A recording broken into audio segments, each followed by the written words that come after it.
Presented by Hasina Music.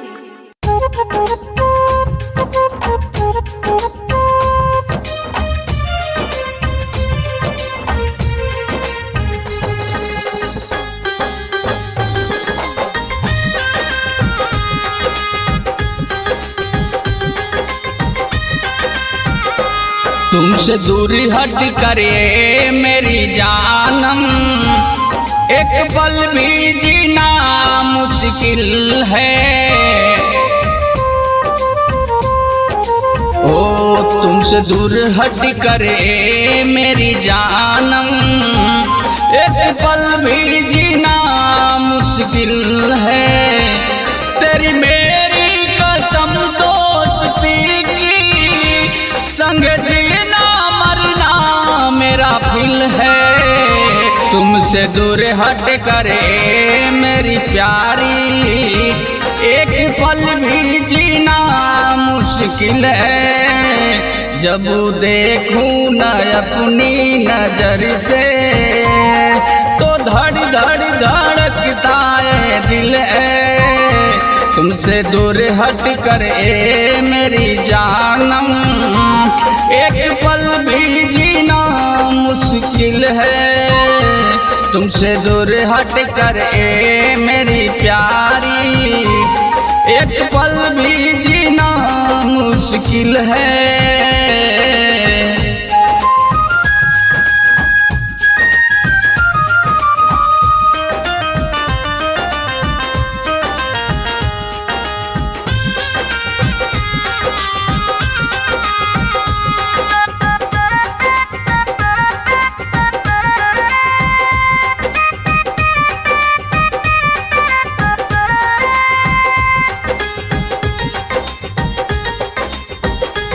चाहे जो भी कहे जमाना, हाथ छूटे न पावे जाने जाना।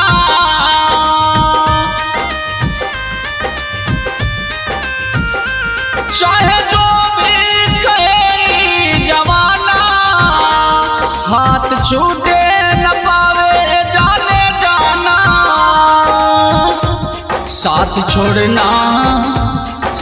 छोड़ना नहीं हम छोड़ेंगे, मेरे सांसों में बसता ये दिल है।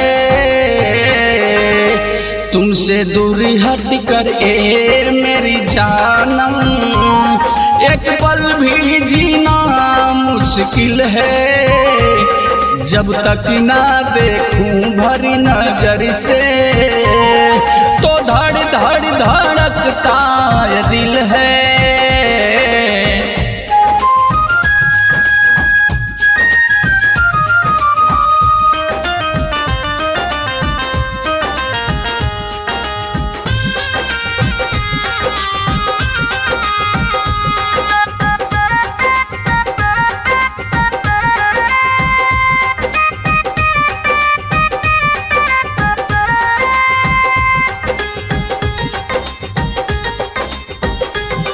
हर संकट सितम को सहेंगे, तेरे लिए दुनिया से लड़ेंगे।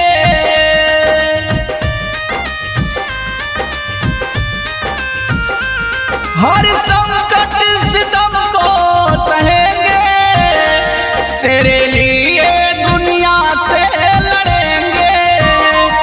प्यार की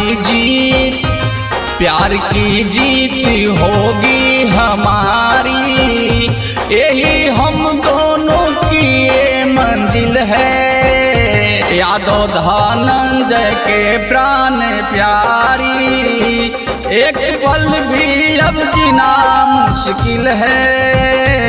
तुमसे दूर हट कर मेरी प्यारी, एक पल भी जीना मुश्किल है।